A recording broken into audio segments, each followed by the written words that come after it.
Alright. Den kom desværre ikke med. Men vi har stadig 16 bonusser.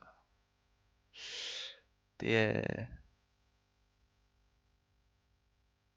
Nej.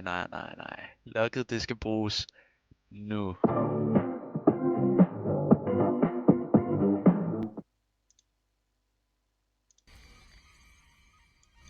Kom så.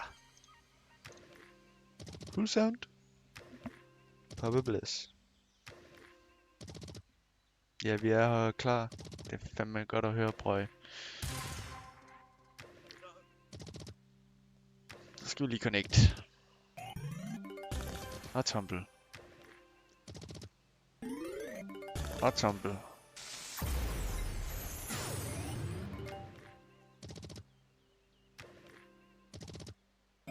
Og tumble. Grapes nu. Vandmeloner, nice. Grapes. Ingenting. Rough start, man. Det går sgu nok.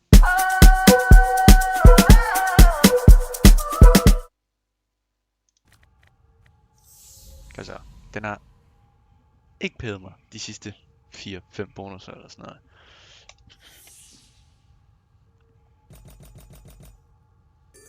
Det kunne være bedre, men det er ikke forbi nu. Det er sådan, man skal tænke, brøg. Ned. Okay. Ned nu. Drop en dame. Svær connect. Det er fint nok, tumble. Ny. Han connecter. Skal højre, chalices, overglad. Nej. Ja, lidt lort den her. Men den bevæger sig ud. Ny mund her. Please, drop den lige her. Lige her, bro. Okay.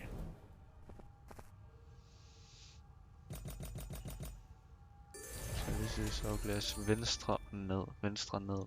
Eller venstre. Åh, lækkert. Går den op igen.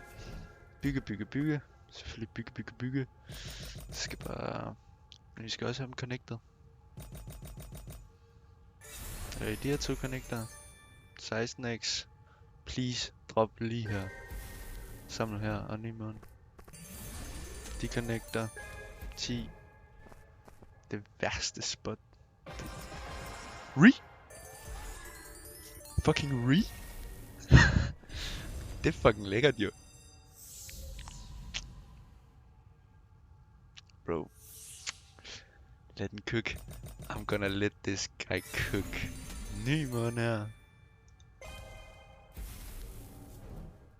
22. Connector. 46. Kom så. De her to connect. Og så er det... Ny mund her. Og ny mund. De her to connecter. Oh. Den er kæmpe jo. 94. De her to connect. Og så ser vi altså noget kæmpe potentiale. Ikke de der scatters nu. De tager for meget plads. Og så dropper du 2, bro. Ikke det. Så meget det kan jeg heller ikke holde til.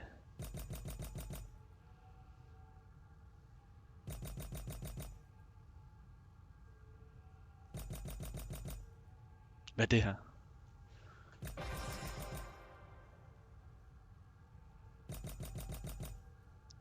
Nej. Potentialet. Ulovligt. Det siger du fandme ikke. Det var nærmest... Det er jo kriminelt, mand. 109 kroner, mand. Det giver ikke engang profit, mand.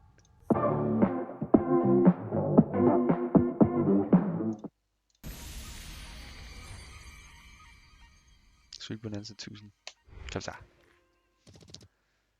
Er den bedre end normal sweet? Grapes? Nej. Det ser vi på nu.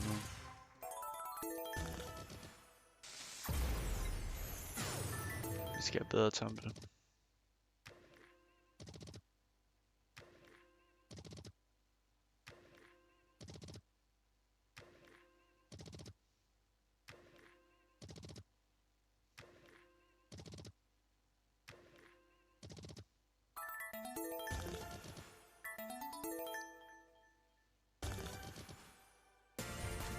52.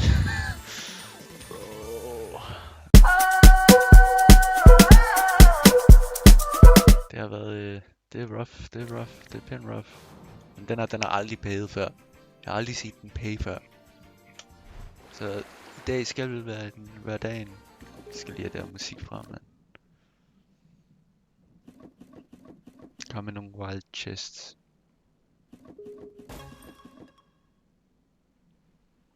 Når Skybounty ikke payer, så kan vi begynde at græde.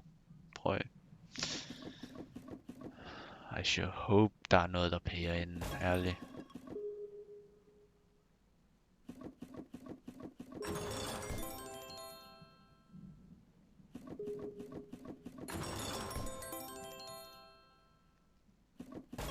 Den payer sgu heller ikke i dag, den her. Fuck.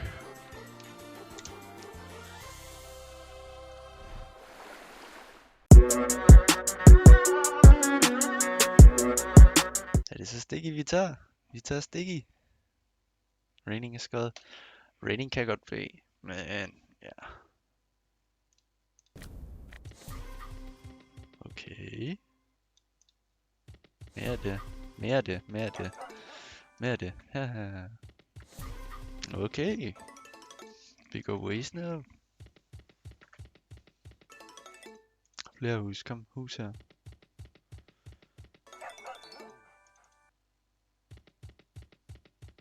Der er mange jacks. Payer ikke. Åh, det var den bonus.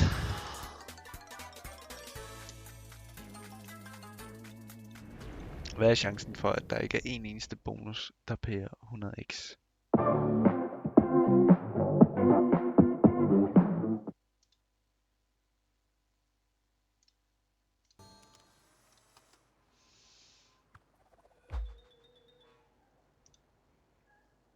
Cygnus 2. Bro, jeg kan bedre lide 3'eren, 4'eren og 5'eren. Kom nu. Ej. Det var så den guaranteed rainbow.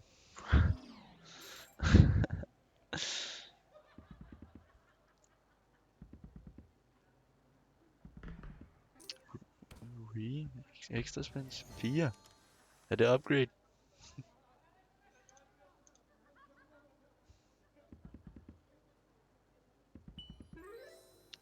Bro. Tumble, bro. Super Re. 4 spins. Og den gør fuck all.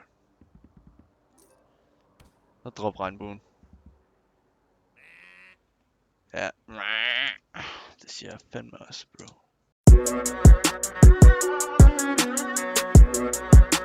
Sidste bonushunt gik ikke godt. Den her bonushunt, det ser sgu også ud til, den lægger lidt. Men altså, man skal aldrig sige aldrig. Lidt.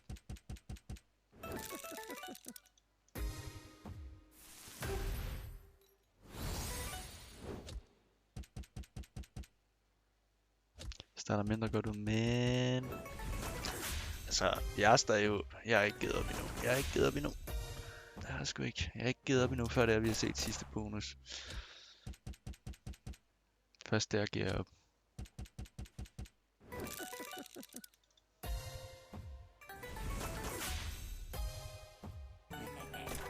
King,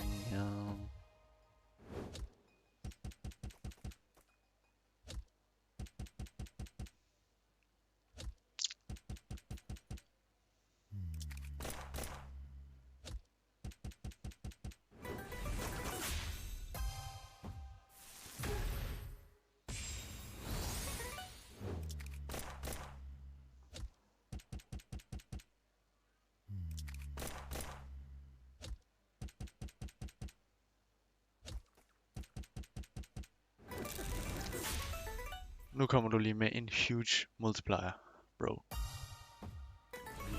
Nu kommer du lige med en fucking huge multiplier. Bro. Ud med dig, mand. Så kram noget her, altså. Hvad fuck var det der?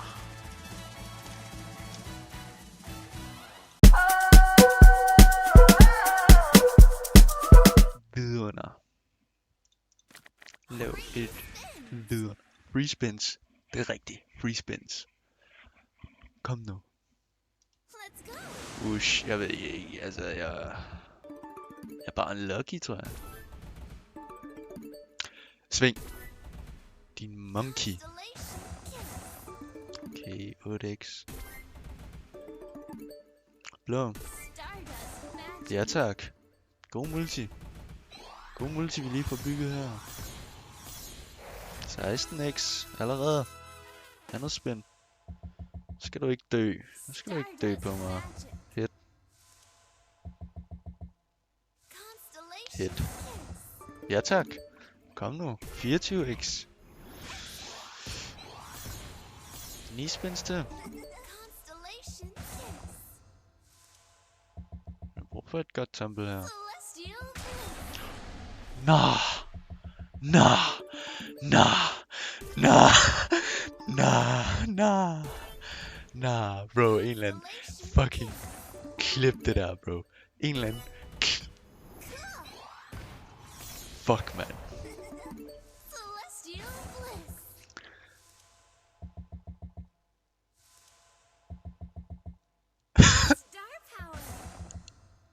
Ej, hvis jeg aldrig nogensinde har oplevet at blive fucking pillet hårdt i røven, så ved jeg, hvordan det føles nu, mand. Hvad fuck var det der? Jeg har aldrig set 500x'en drop.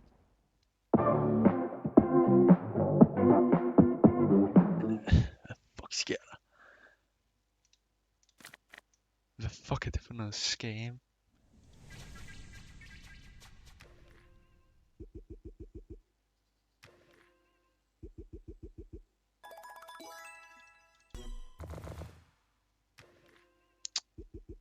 Nå, jeg så ikke noget. Jeg så ikke den der 500x, det gjorde fandme ikke. Fuck, man, min puls den stoppede lige bræt i 10 sekunder, og så...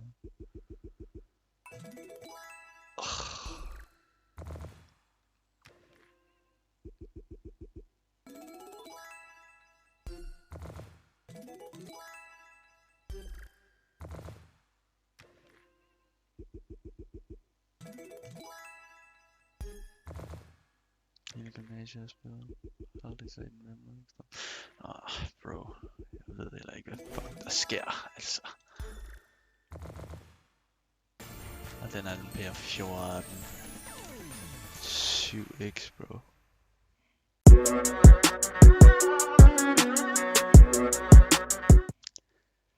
Bro. Nej.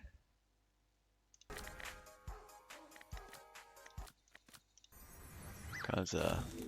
Doghouse.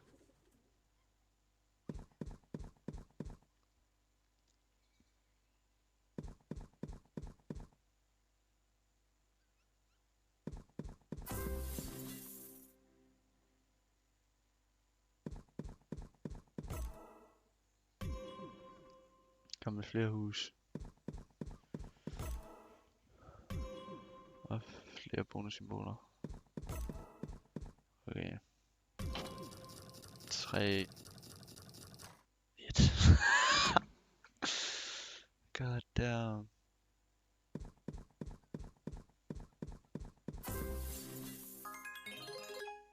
Så skal vi bruge 3 bonussymboler.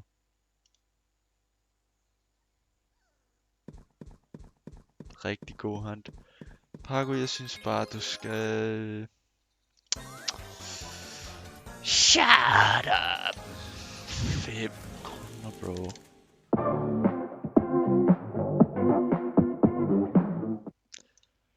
Bro.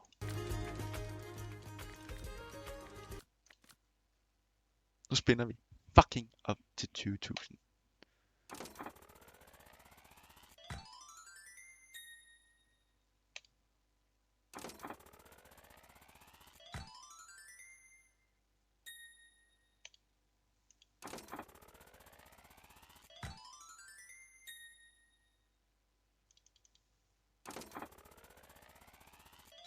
troede lige, jeg var død der, mand.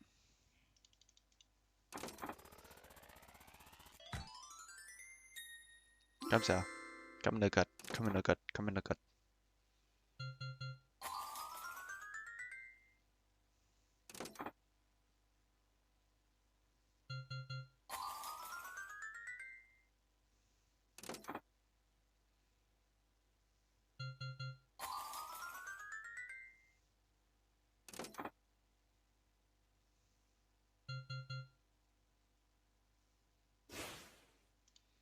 Kom så. 5. 4. 10 sådan, og virkelig sådan. Dør nu. Dør nu, chat. Dør nu. Jeg er fucking død. Nej. Det er godt. Godt. 20.000.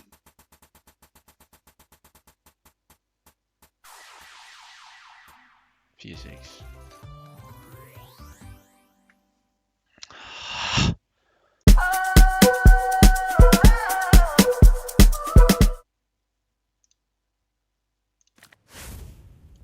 Kom så. Kom så.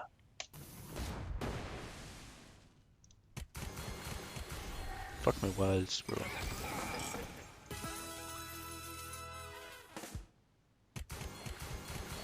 Der er mange wilds, men jeg skal se scatters.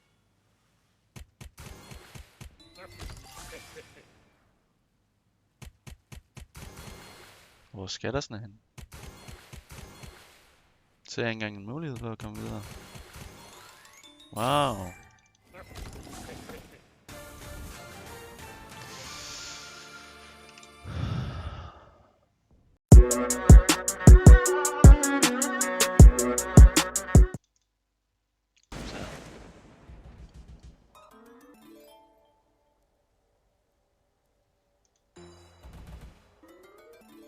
Drop multi.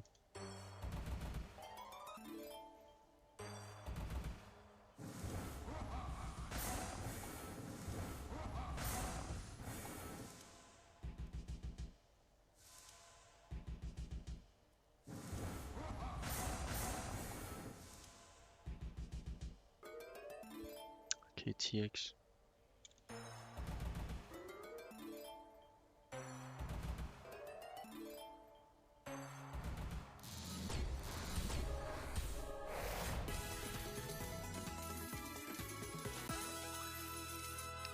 Kom noget vildt, altså.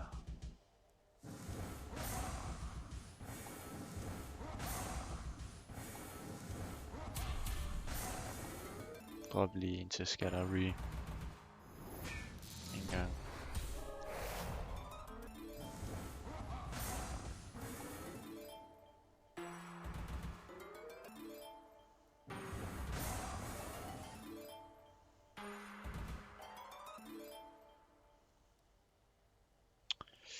Varm ham op.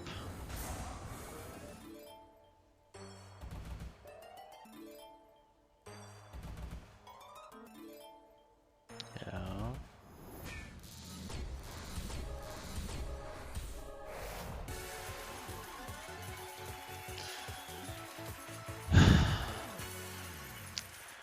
Kom så. Og det. Ja, jeg ved det allerede. 83. Første 100x. Første over 100x.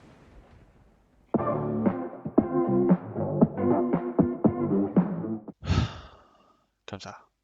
3.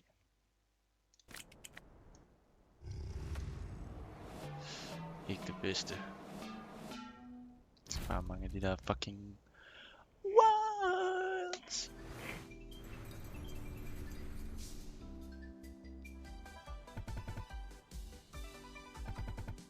Det er unødvendigt at komme med scattersne der.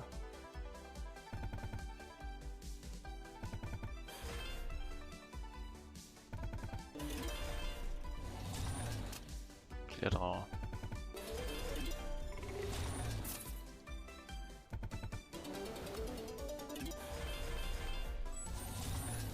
Sidste spin.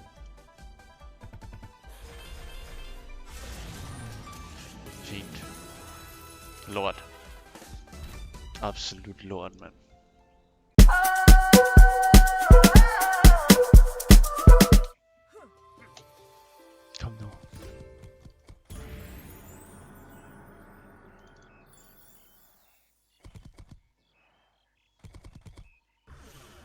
Okay. Lækkert.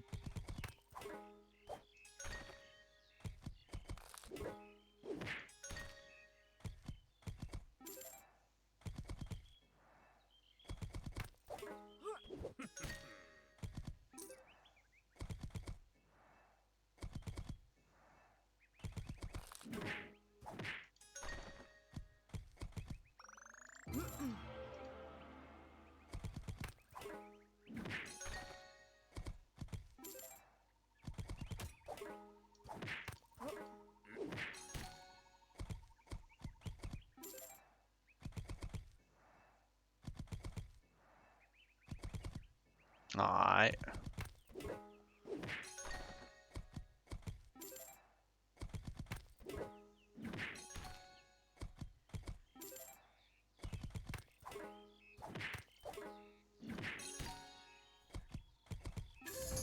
Det var straight up ass også.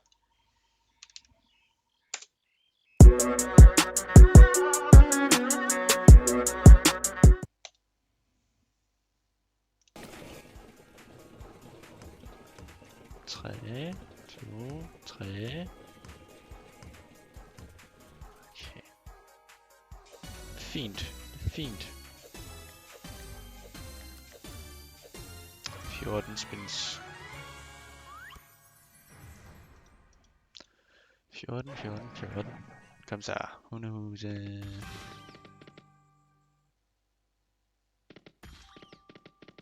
Kom med hundehuset herovre, mand. Kom nu. Ja.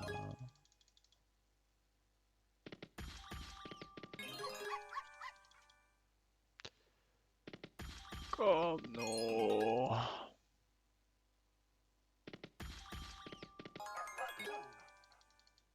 Nej. Kom med nogle flere huse, bro.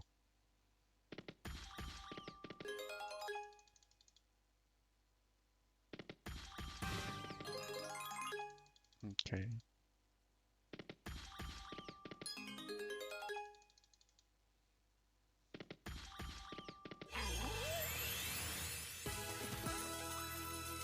Wow.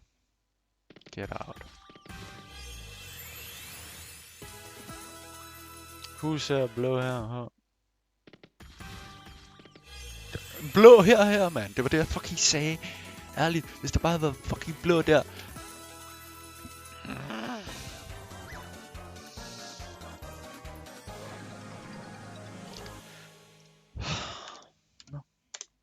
Og lige til at slutte videoen af med, så vil jeg lige komme med nogle statistikker for den her bonushunt. Vi startede bonushunden med 3.000 kroner. Det gik ikke så godt, så vi tjente altså kun 1.582 kroner på det hele. Det vil så også sige, at vores totale profit, det er minus 1.418 kroner for den her bonushunt. Ikke det bedste, det er 2 gange i streg nu, hvor det er, jeg har haft en dårlig bonushunt, men det kan kun blive bedre. Så jeg vil sige tak fordi I så med. Hvis der er problemer med spil, så er det lynhurtigt ind på rufus.nu. Jeg har link i beskrivelsen. Alt sammen blev optaget på min Twitch. Ja, og ellers så ses vi bare i den næste video. Hej.